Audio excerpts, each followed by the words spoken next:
தேனி வெண்ணீச்சிப்பாறை மலை உச்சியில் மங்களதேவி கண்ணகி கோவில் உள்ளது. கடல் மட்டத்திலிருந்து 5000 அடி உயரத்தில் அமைந்துள்ள கோவில் கேரள வனத்துறை கட்டுப்பாட்டில் உள்ளது. ஆண்டிற்கு ஒருமுறை சித்ரா பௌர்ணமி அன்று மட்டுமே பொதுமக்கள் தரிசனத்திற்காக கோவில் திறக்கப்படுகிறது. இன்று சித்ரா பௌர்ணமியை முன்னிட்டு தேக்கடி பெரியாறு புலிகள் காப்பகம் வனப்பாதை மற்றும் மேகமலை புலிகள் காப்பகம் வனப்பாதை வழியாக பக்தர்கள் அனுமதிக்கப்பட்டனர். கோவிலில் மங்களதேவி கண்ணகி அம்மனுக்கு அபிஷேகம் செய்தனர். மஞ்சள் நிற பட்டுடுத்தி சிறப்பு அலங்காரம் செய்யப்பட்டது. பெண்கள் பொங்கல் வைத்து சிறப்பு வழிபாடு நடத்தினர்.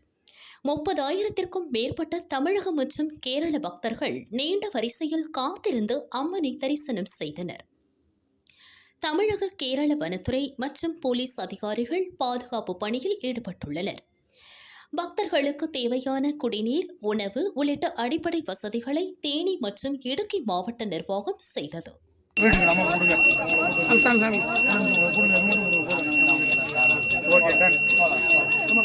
சரி வாங்க ஐயா.